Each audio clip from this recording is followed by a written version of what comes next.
Welcome, dear students, on the platform of knowledge. And here we are with a new video of B Pharmacy. And here we are with the topic of protein. आज हम पढ़ेंगे कि proteins क्या होती हैं और amino acids क्या चीज़ है।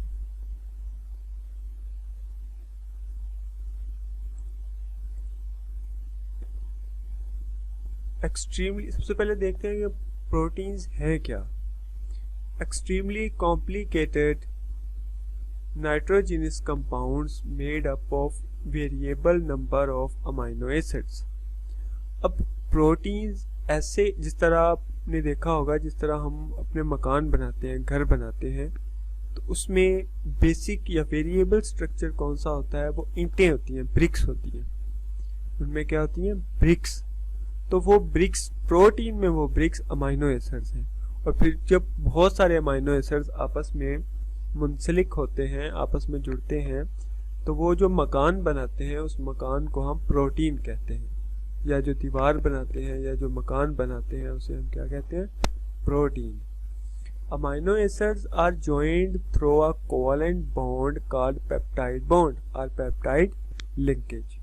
अब आपने देखा होगा कि जब हम मकान बना रहे होते हैं तो उसमें जब एक ईंट के ऊपर दूसरी ईंट को रखा जाता है तो उसके दरमियान किसी ऐसी चीज़ को भरा जाता है जो उसे जोड़ दे आपस में, जो कि सीमेंट होता है। क्या होता है? सीमेंट।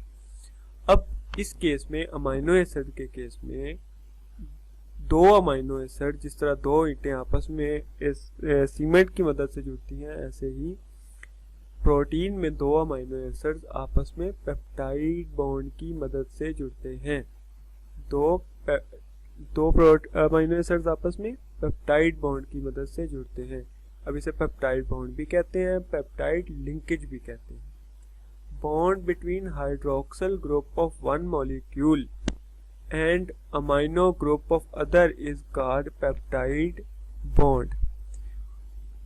अब एक carboxyl group of one molecule, मतलब आप ये एक अमाइनो एसिड का स्ट्रक्चर देख रहे हैं, इसमें हम देखते हैं कि बॉन्ड बनता कैसे है। अब ये देखिए, ये वाला हिस्सा है कार्बोक्सिल ग्रुप, इसे कहते हैं कार्बोक्सिल ग्रुप। इसमें C डबल बॉन्ड होता है, जबकि एक इसके साथ सब्स्टिट्यूएंट OH लगा होता है, जिसे हाइड्रोक्सिल ग्रुप कहते हैं। अच्छा, अब बॉन्ड बनता है पहले के कार्बोक्सिल ग्रुप और दूसरे के अमाइनो एसिड के माबैन। होता कुछ यूं है कि इस नाइट्रोजन का हाइड्रोजन और इस कार्बोक्सिल ग्रुप का हाइड्रोक्सल दोनों आपस में मिलकर H2O बना देते हैं। अब इसकी एक वैलेंसी फ्री हो गई, इसकी एक वैलेंसी फ्री हो गई। अब इसके पास कैपेसिटी है कि ये एक बॉन्ड बना सके, इसके पास ये कैपेसिटी है कि ये एक बॉन्ड बना सके, तब स्टेबिलिटी आएगी। तो अब स्टेबिलिटी लेने के लिए ये कार्बोक्सिल ग्रुप दूसरे के अमाइनो ग्रुप के नाइट्रोजन के साथ बॉन्ड बना लेगा। ये अपना बॉन्ड इसके साथ, ये देखिए, ये वाला बॉन्ड। अब इस बॉन्ड को हम कहेंगे कि ये कौन सा बॉन्ड है? Peptide bond. ये कौन सा बॉन्ड है? Peptide bond.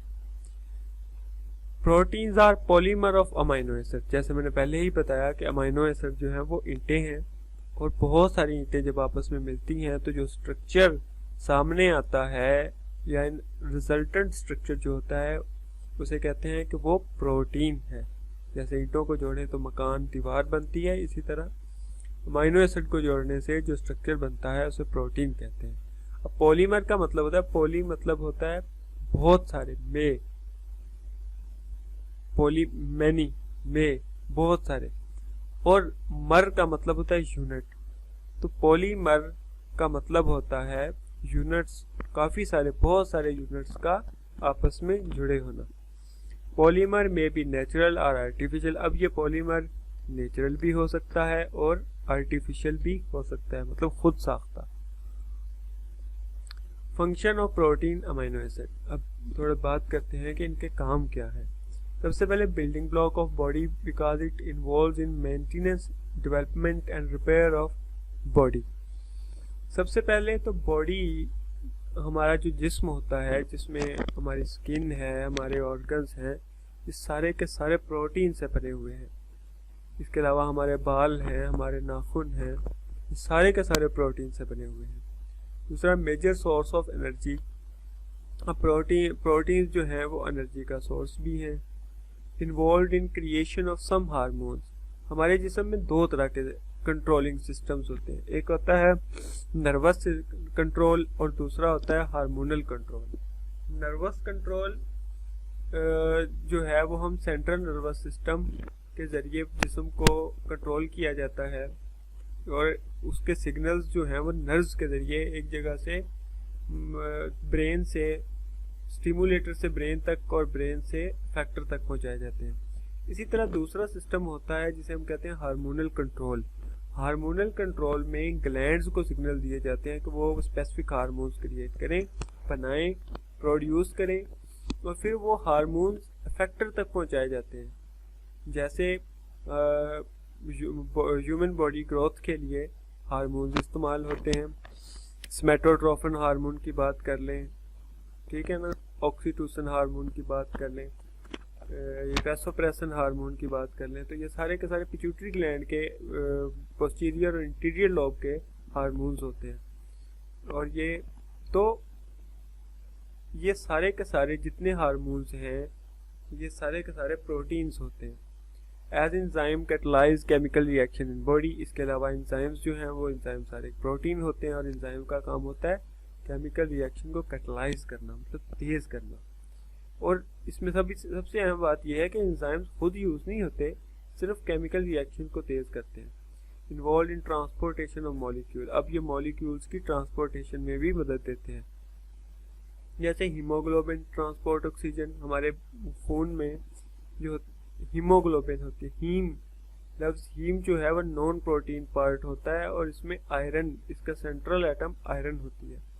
ग्लोबिन प्रोटीन होती है, ग्लोबुलन protein.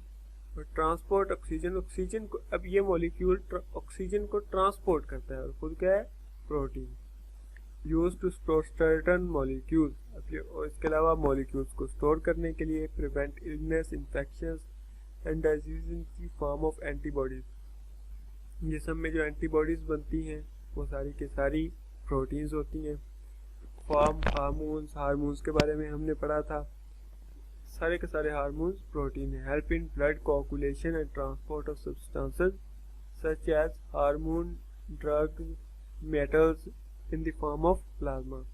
Blood coagulation and transport of substance, blood को कोएगुलेट करना, जमाना, और सब्सटेंसेस को एक जगह से दूसरी जगह पर लेकर जाना।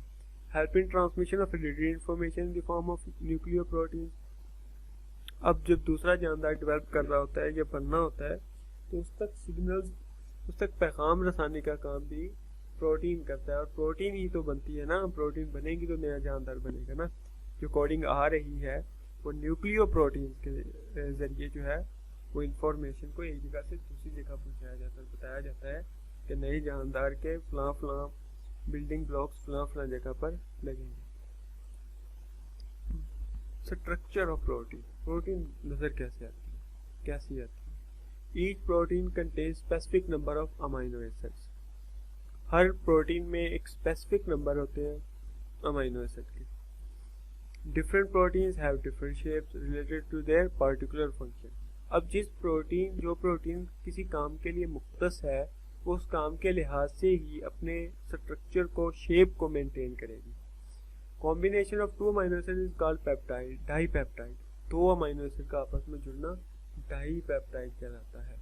कॉम्बिनेशन ऑफ 3 और more than 3 amino acid is called polypeptide. Poly का मैंने बताया था कि बहुत सारे पेप्टाइड मतलब बॉन्ड, बहुत सारे बॉन्ड्स का जुड़ा होना पॉलीपेप्टाइड।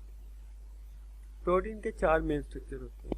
पहला प्राइमरी स्ट्रक्चर, फिर सेकेंडरी, फिर टर्शरी और फिर quaternary. Primary structure, linear sequence of amino acid, मतलब एक लाइन में जैसे ये लाइन है ना, यहाँ तक ऐसे चल रही है, तो ये लाइन में अमाइनो एसिड्स का जुड़े हुए होना प्राइमरी स्ट्रक्चर है। मतलब आप समझ लें कि ये लीनियर जो लिखा हुआ है ये एक अमाइनो एसिड है, सीक्वेंस दूसरा अमाइनो एसिड है, ऑफ तीसरा, और अमाइनो चौथा, और एसिड पांचवा। तो ये 5 अमाइनो एसिड मिलकर एक प्रोटीन बना रहे हैं और इस प्रोटीन को हम कहेंगे प्राइमरी स्ट्रक्चर या primary protein. Amino group is on left side and carboxyl group is on right side. अब इसमें हमने पहले भी देखा था जब कि अमोनिया जो होता है, अमाइनो ग्रुप जो होता है वो लेफ्ट साइड पर होता है, कार्बोक्सिल ग्रुप राइट साइड पर, तभी तो इनके दरमियान बॉन्ड भी बनता है ना, peptide bonding. Secondary structure, folding of polypeptide chain into specific coiled structure held together by hydrogen bonding. अब सेकेंडरी स्ट्रक्चर में इस तरह से कुछ इस तरह से मॉलिक्यूल और फिर उसका आपस में हाइड्रोजन बॉन्डिंग के जरिए, हाइड्रोजन बॉन्डिंग इंटरमॉलिक्यूलर फोर्स होती है, इंटरमॉलिक्यूलर फोर्स की मदद से आपस में जुड़े हुए होते हैं, इसे कहते हैं सेकेंडरी स्ट्रक्चर। फिर आ जाता है tertiary structure, folding, looping and binding of chain into 3D shape. Final shape में भी ग्लोब आर इरेगुलर। अब इसमें क्या होता है, 3D शेप बनती है, एक दूसरे के ऊपर तह दर तह जो है वो अमाइनो एसिड जुड़े होते हैं, और रिजल्टेंट शेप होती है 3D होती है, वो ग्लोबुलर हो सकती है या इरेगुलर शेप हो सकती है। चौथा quaternary structure, the association of several protein chains or subunits into a closely packed arrangement. It also involves number of polypeptide chains. Each subunit has its own primary, secondary and tertiary structure. The subunits are held together by hydrogen bond and van der Waals forces between non-polar side chain. अब होता क्या है इसमें कि इसमें ये तीन जो टाइप की जो प्रोटीन्स हैं ये आपस में जुड़ जाती है, ये आपस में मिली होती है। अब वो ईच सभी यूनिट्स आपस में मिले होते हैं, तो कितने सारे सब यूनिट्स मिलकर एक स्ट्रक्चर बनाते हैं जिसे हम कहते हैं क्वाटरनरी स्ट्रक्चर। अब वो स्ट्रक्चर प्राइमरी भी हो सकते, सब यूनिट्स प्राइमरी भी हो सकते हैं, सेकेंडरी भी हो सकते हैं और टर्शियरी भी हो सकते हैं, और वो आपस में हाइड्रोजन बॉन्डिंग या week van der Waals forces की मदद से आपस में जुड़े हुए होते हैं। ये देखें, ये है प्राइमरी स्ट्रक्चर, ये सेकेंडरी, ये टर्शियरी और ये क्वाटरनरी। अब ये हीमोग्लोबिन की एग्जांपल, ये हीम नॉन प्रोटीन पार्ट होता है, और बीटा पॉलीपेप्टाइड, इसमें देखें क्वाटरनरी स्ट्रक्चर में अल्फा पॉलीपेप्टाइड और ये बीटा पॉलीपेप्टाइड भी है, और दरमियान में हीम ग्रुप है, हीम नॉन प्रोटीन, इसके दरमियान आयरन होता है। Classification, 3 main classes, simple protein, conjugated compound और derived protein. Simple protein yield only amino acid or their derivative on hydrolysis. Hydrolysis, lysis मतलब तोड़ना, जब हाइड्रोलाइसिस करेंगे हम उसे पानी में तोड़ेंगे तो क्या होगा कि वो सिर्फ अमाइनो एसिड्स निकलेंगे उनमें से, क्योंकि वो तो अमाइनो एसिड का ही बना हुआ है ना पूरी प्रोटीन, तो तोड़ेंगे तो प्रोटीन ही निकले, अमाइनो एसिड ही निकलेंगे ना। एग्जाम्पल के तौर पर एल्बुमिन, ग्लोबुलिन, ये सब एल्बुमिन और ग्लोबुलिन जो होती है वो जिगर प्रोड्यूस करता है, लिवर प्रोड्यूस करता है, मतलब जिगर, इसके अलावा जिस्म के अंदर ही प्रोड्यूस होती है ये एल्बुमिन फूड के अंदर, एल्बुमिन और globulin. Conjugated protein, composed of simple protein plus non protein part, जिस तरह हमने हीमोग्लोबिन का जिक्र किया था, बिल्कुल इसी तरह इसमें एक नॉन प्रोटीन पार्ट होता है और एक सिंपल प्रोटीन होती है, जिसे हम प्रोस्थेटिक ग्रुप या को फैक्टर भी कहते हैं in some enzymes. Derived proteins, derived from simple and conjugated protein by action of enzyme and chemical agent. अब केमिकल एजेंट और एंजाइम्स के जरिए हम ड्राइव्ड प्रोटीन्स हासिल करते हैं चीज़ों से, मगर ये नेचुरली नहीं होते, ये हम लैब में ही बना सकते हैं। अब थोड़ी बात करते हैं अमाइनो एसिड पर, क्योंकि अमाइनो एसिड वो ईंटें हैं ना जो मिलकर बनाती हैं प्रोटीन को। बिल्डिंग ब्लॉक ऑफ प्रोटीन, ये तो हमने पढ़ा कि ये बिल्डिंग ब्लॉक है। They join by peptide bond to form protein, बिल्कुल। 20 amino acids combine in different way to form protein.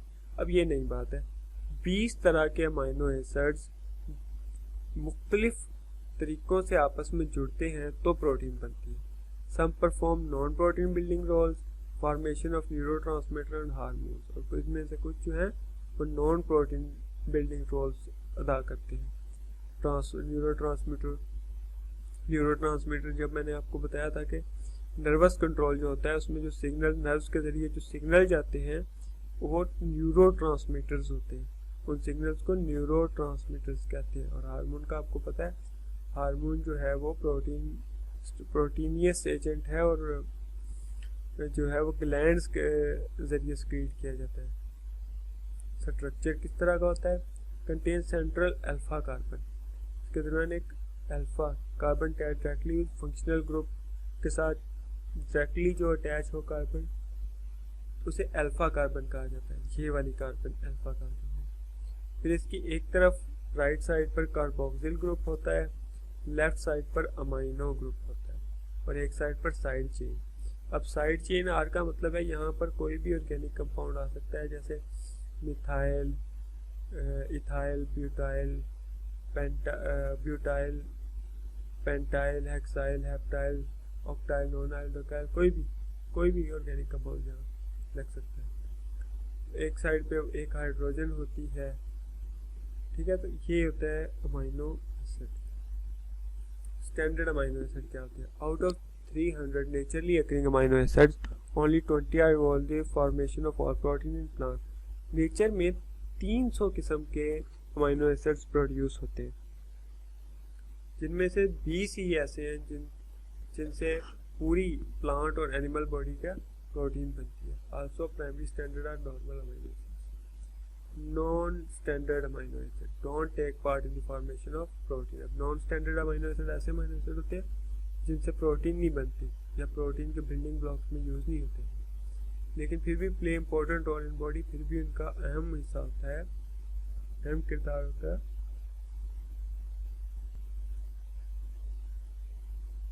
जिस्म में। Essential amino acid not produced by body. अब जो एसेंशियल अमाइनो एसिड्स हैं वो जिस्म खुद प्रोड्यूस नहीं करता, मस्ट बी इन डाइट। तो आप जो कुछ खा पी रहे हैं उसका ख्याल रखना चाहिए कि आपको पूरे भी अमाइनो एसिड जो है वो मिले उसमें से, जो जिस्म खुद क्रिएट नहीं कर रहा, सिक्रीट नहीं कर रहा। Out of 20 amino acid 9 are essential. 20 में से 9 ऐसे हैं जो आपको डाइट के थ्रू लेने पड़ते हैं, खाने के थ्रू।